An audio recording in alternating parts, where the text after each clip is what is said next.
This will not take 20 minutes. This will take 2. I don't think you're worried about part A of the problem. You're worried about like part B of the problem, where the guy starts climbing upwards. Is that true? Okay.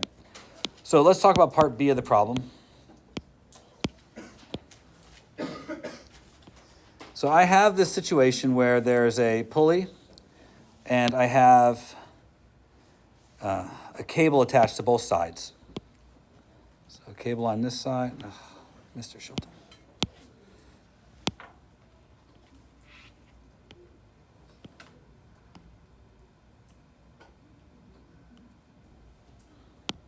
And the cable on this side.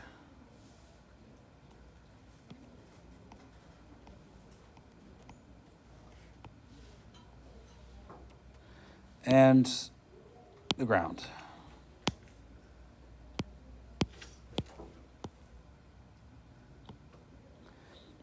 So there's a guy down here who's holding on to the cable. And there's a guy here who's hanging. Okay? Everybody good? Start of the problem, nobody's moving.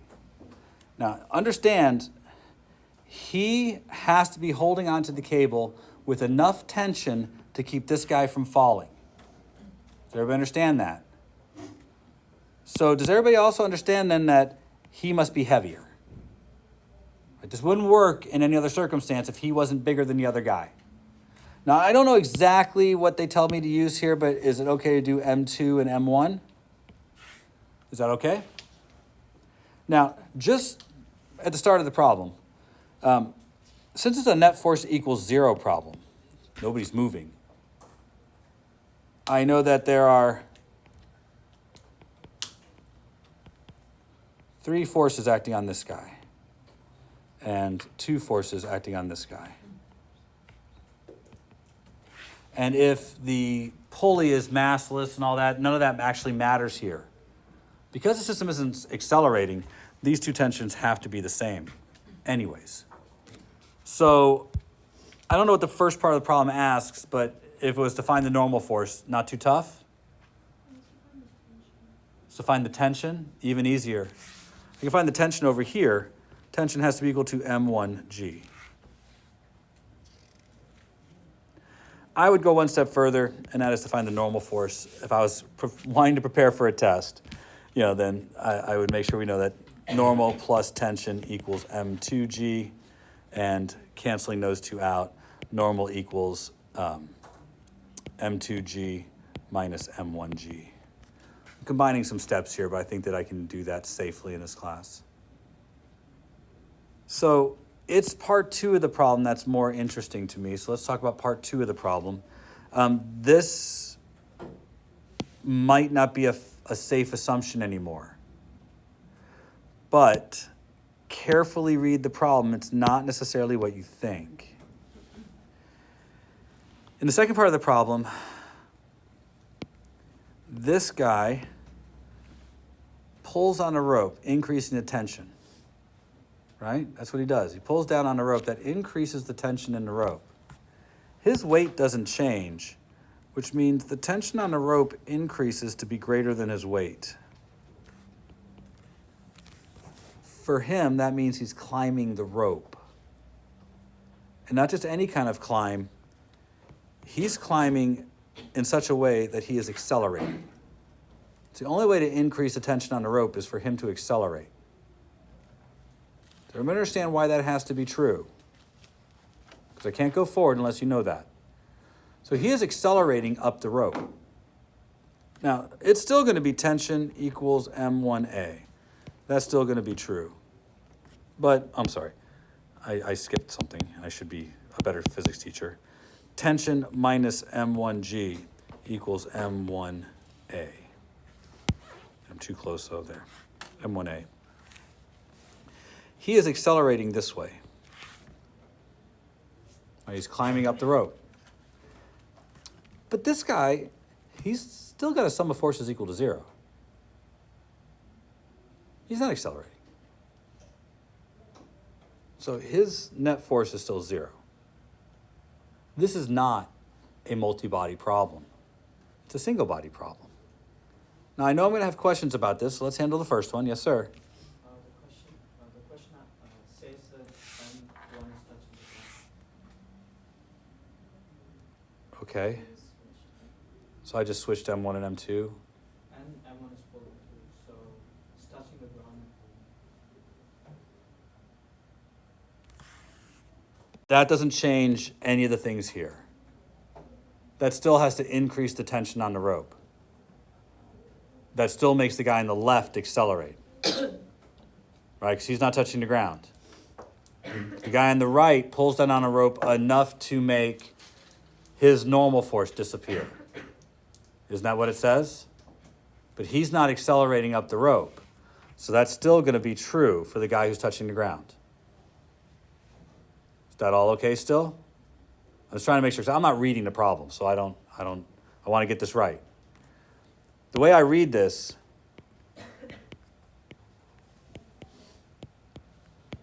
this is still true, except that has to go to 0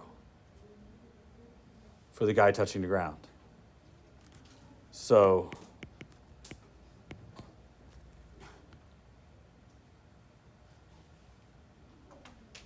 right, he increased the tension. That's the most he can increase the tension. So he's pulling down on a rope. That increases the tension. But this guy is still the one accelerating upwards because of that. So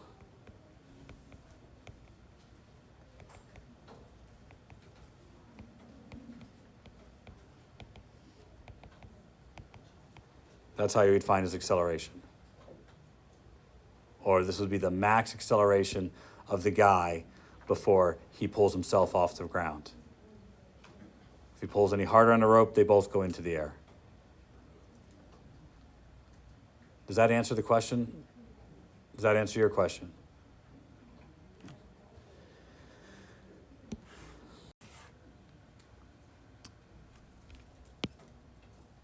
Let me propose something. Do we need to do this problem? Do we need to do one of these? Okay.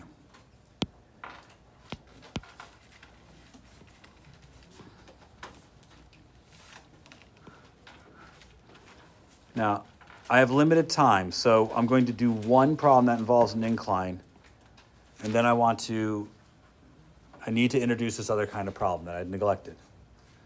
So I'll do one problem with the incline. You decide how complicated we make it. And I mean this with all my heart. If you are feeling super confident, then we should do this problem with friction. If you're not feeling super confident, then we should do it without friction, but note that your test will have friction on it. But you need to stay within the wheelhouse of how comfortable you feel. And you guys should decide what level of, complication you want to see. I also want to add something. This is small, but I think it's important.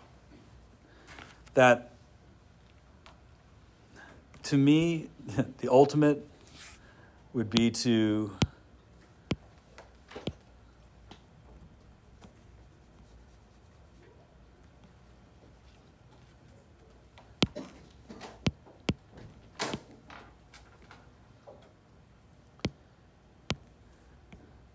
this has been on the AP exam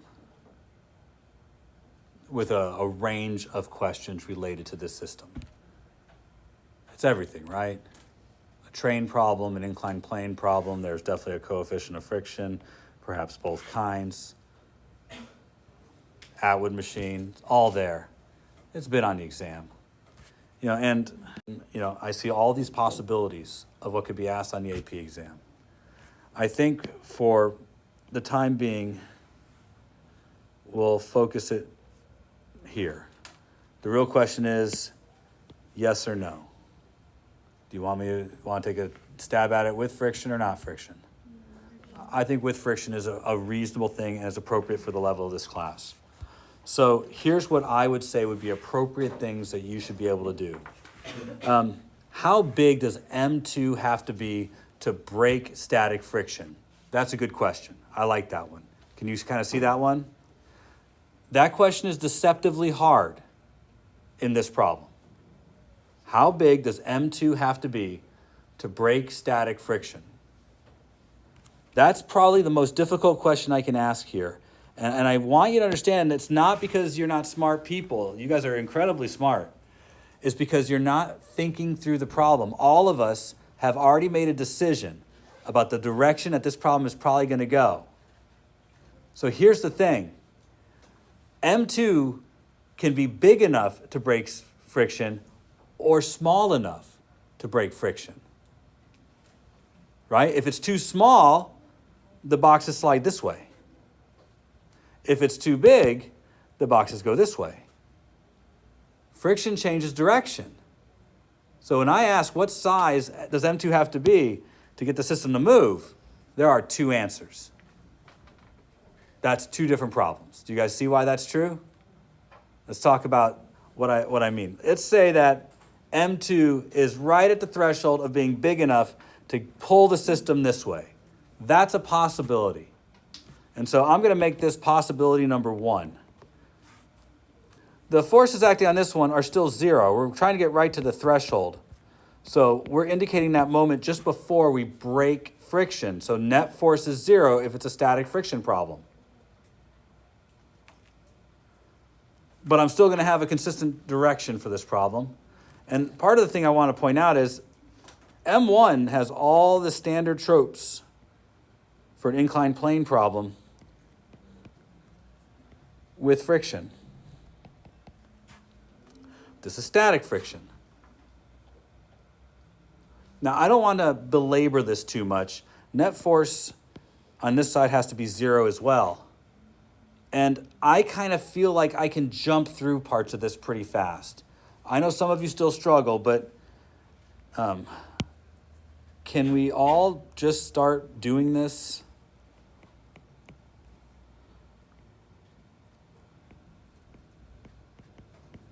Seeing that without having to redo everything and prove that to be true. We've got to get to there. We got to get to a point where we are not having to spend all that time breaking it down.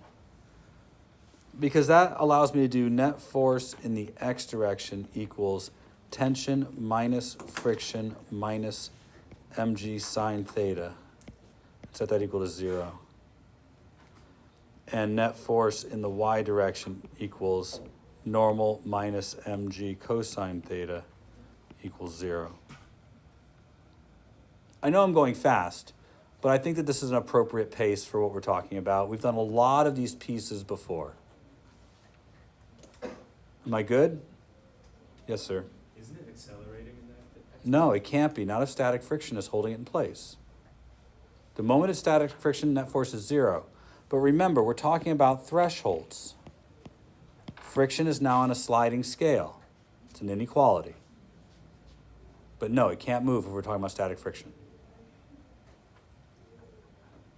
Am I good so far? Can I continue? Just checking with you guys. All right, so I see a lot of steps necessary to do this problem right. What I mean by that is I want to have my inequality be part of my answer. Does that make sense? So I want to plug into the inequality. That means solving this one for friction and this one for normal force. So I have expressions to plug into the inequality. So I get friction equals tension minus m1g sine theta. And normal equals m1g cosine theta. Are we good so far? Tension probably can't be in our answer because we're looking for M2. How big is M2 to hold the system at rest? So I need to work M2 into the problem. But on this side, tension equals M2G. So now I have something to sub into this that has friction in it. Or I'm sorry, sub in for friction. So I'm going to combine things all at once and get M2G minus M1G sine theta. This is the friction part. All right, so that's friction. Any question about where I got that from?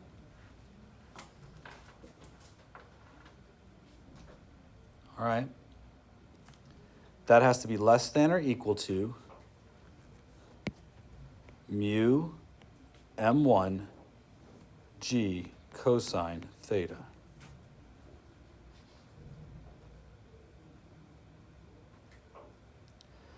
Now we're supposed to be solving for m2. So that part, not terrible.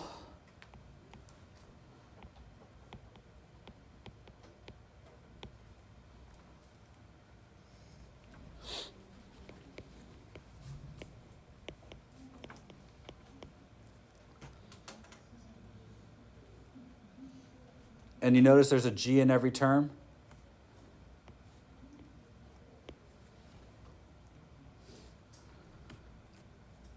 It's not terrible, and I kind of like that we get an answer that seems to make reasonable sense. And I'll tell you what I mean by that in just a minute. This is how much force is trying to pull the block on the ramp down the ramp. And this is how much friction is trying to hold the object in place. Both of those forces point in the same direction. So it makes sense that M2 has to be less than this amount, or else it will be too heavy and will pull the stuff up the ramp. That makes sense to me. It has a good reasonableness to the answer. But this is not the only answer, because M2 can be too small. Well, look, to do that part, we have to change everything, right? Not really. The only thing that actually changes is that sign. That becomes a plus sign, because friction now points in the other direction. All that really happens is if the mass gets too small, I'm going to try and squeeze this in here so I don't have to redo everything. Take away the frictional force that's on this side, and suddenly the frictional force is on this side. It's trying to prevent the block from sliding down the ramp. Now still, I got to redo all the work because friction suddenly changed. All the signs are different. I can't predict what that's going to do to the answer, but all that really happens is that becomes a plus sign. So that's going to change the stuff that I have here. So I'm going to try and keep the changes in green, but you guys can rewrite stuff, which I would do if I were you. So I'd get mg sine theta minus tension. That changes, right? Because it swaps those signs, so it swaps those two. Tension is still m2g. The net force is still 0. So slide this to the side. Friction less than or equal to mu times the normal force. That will be m1g sine theta minus m2g less than or equal to mu m1g cosine theta.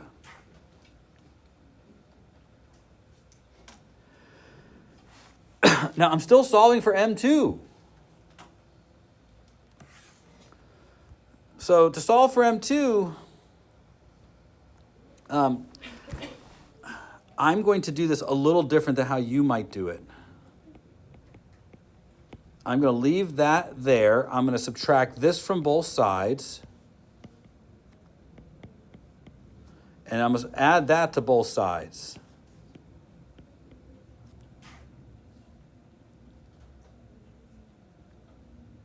I did it this way so I didn't have to multiply both sides by a negative sign. I'm still going to cancel out all the g's.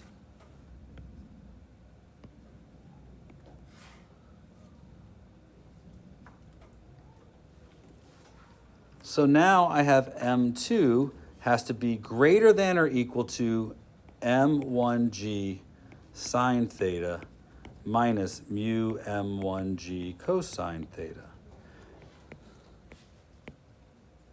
Oh, I forgot to take the G's out, sorry. Sorry. There we go. What a mess.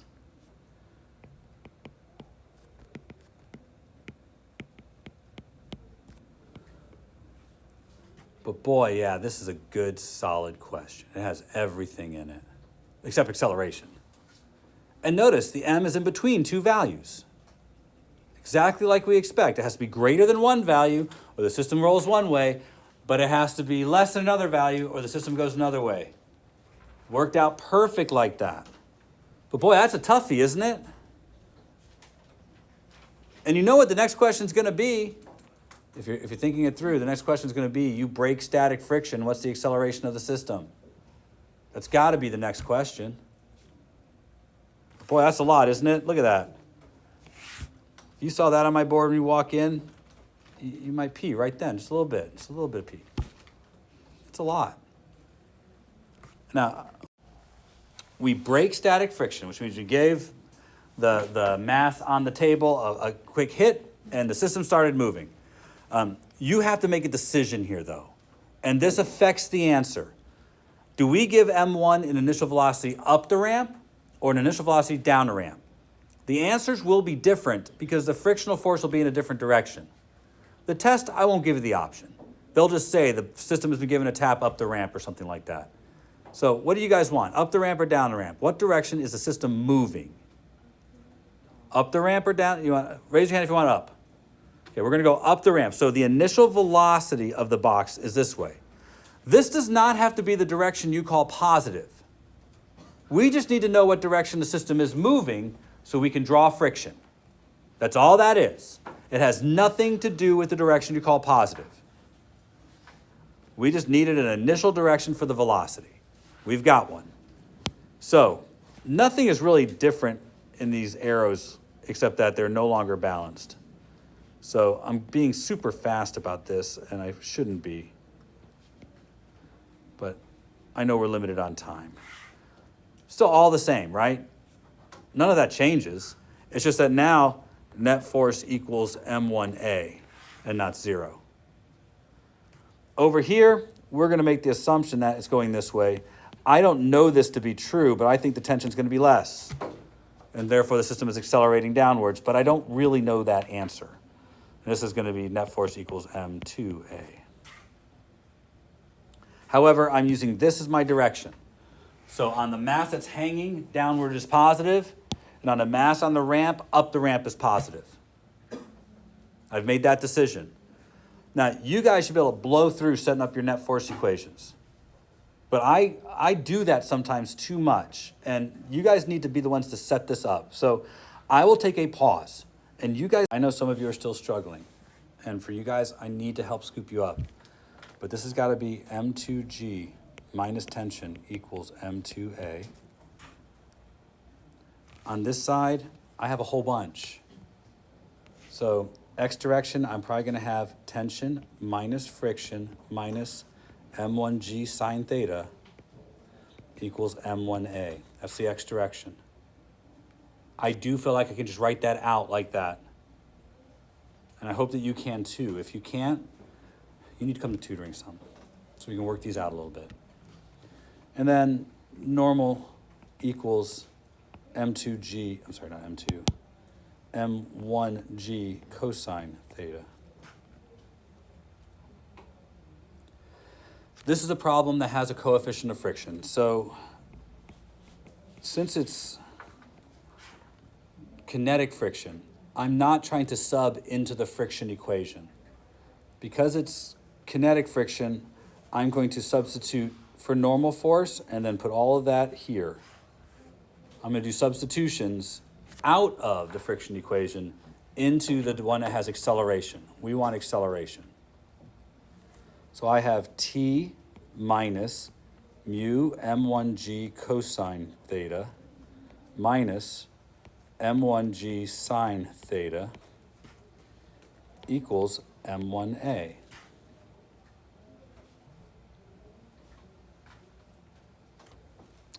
So that's it. That's what this produces. That's what Newton's laws will produce if you follow them all the way to the end. A little liberty taken over here because we have friction, but it allowed us to combine everything into one relationship. What makes this a connected body problem is that I now have two relationships that have both tension and acceleration in them.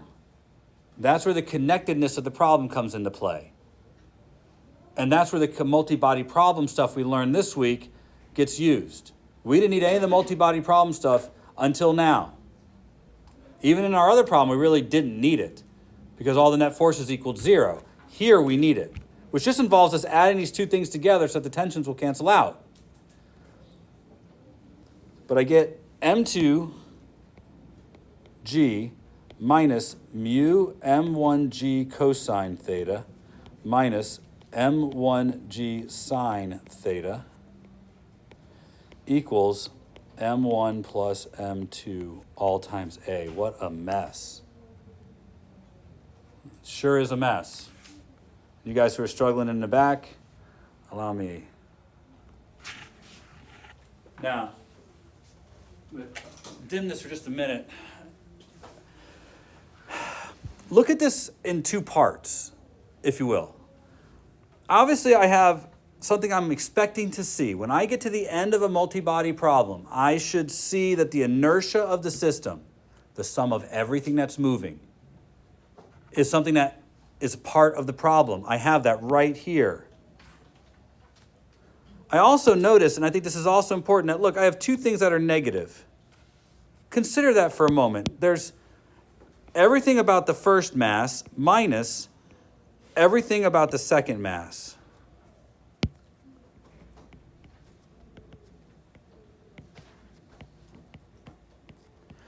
I'm factoring this out not because I think you should do it. I'm looking to say, look, this stuff is trying to pull it up the ramp, and this is trying to pull it down the ramp. If this side is bigger than this side, the system is slowing down, right? That's what it ultimately means. So what conditions control it slowing down? Well, if this is big, if the angle is big, those things are going to control whether the system slows down or not. Or even if it's M1. Now, if you really want to, look at some factoring, consider this factoring for just a minute. Get that all the way. I could have this being M2G minus M1G, and then inside here is just this thing.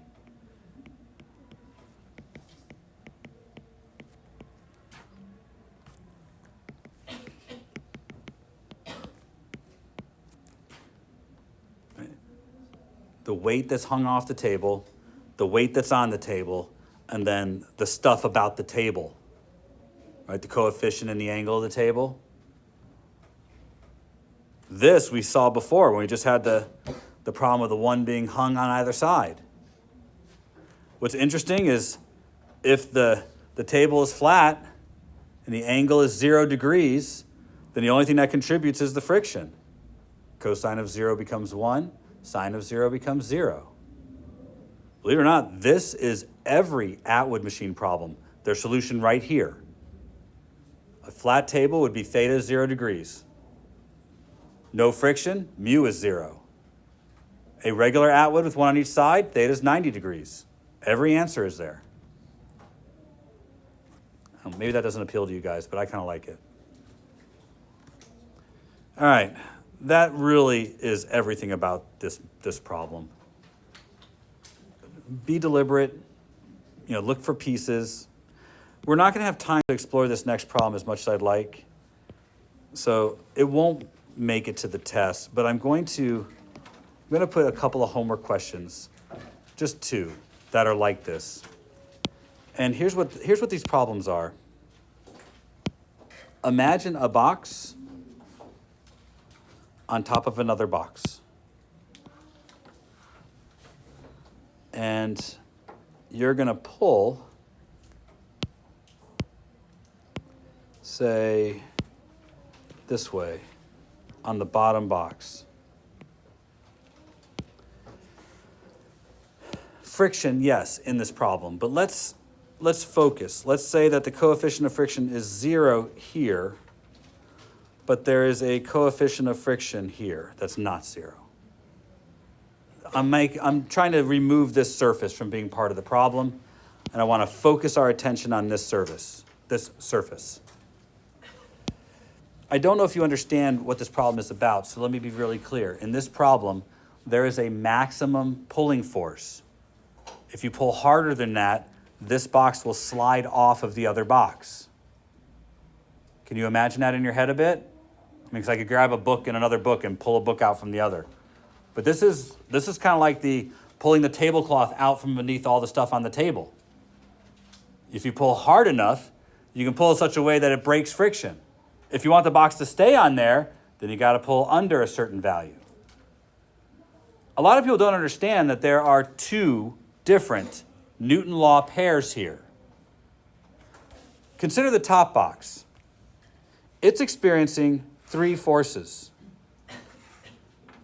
Normal force up, weight down, and here's the thing that pulls it to the right is static friction. That's what pulls this box to the right. So this is the green box.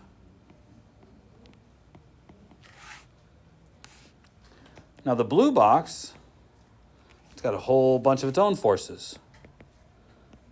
The blue box is experiencing normal force from the ground. It's experiencing its weight. It's also experiencing a downward normal force from the top box. It's experiencing this force to the side, but it's also experiencing a static frictional force backwards. Remember, this box has inertia. It does not want to go forward. It's pulling backwards on the bottom box. Generally, this question usually is find the value of F that either breaks friction or doesn't break friction. Now, I like this question. It's solid, but it's not easy. And they do this problem two different ways generally. They do it this way, and they also do it that way. And you can see that changes the problem dramatically, right? Which case do you think you can pull harder? If you're pulling on the top block or pulling on a bottom block? I think your intuition will serve you pretty well. The bottom block, sure. You can prove it, though. Prove your intuition. This is a great question, and I want to start it, but we will not finish. And I think that you can kind of see the pieces of it. Like net force on the net force on the green box equals MA. This is a problem in which the top box stays in contact with the bottom box, but its acceleration isn't zero. It's not moving relative to the bottom box, but both boxes are moving to the side. So I'll have static friction equals MA. And I'll have normal equals mg.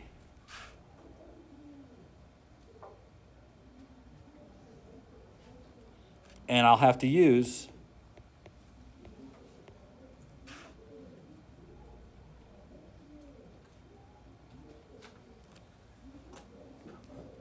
and then I still have all of these things.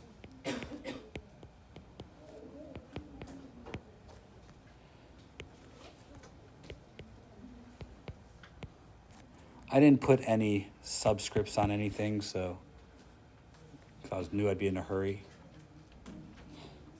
What you have to do in this problem is figure out what the acceleration is. And you have to do it here. And then use that acceleration over here to figure out what the maximum force is. It's not terrible, but we're going to run out of time. I won't put one of these on your next test. I'm going to focus on straightforward Atwood machines.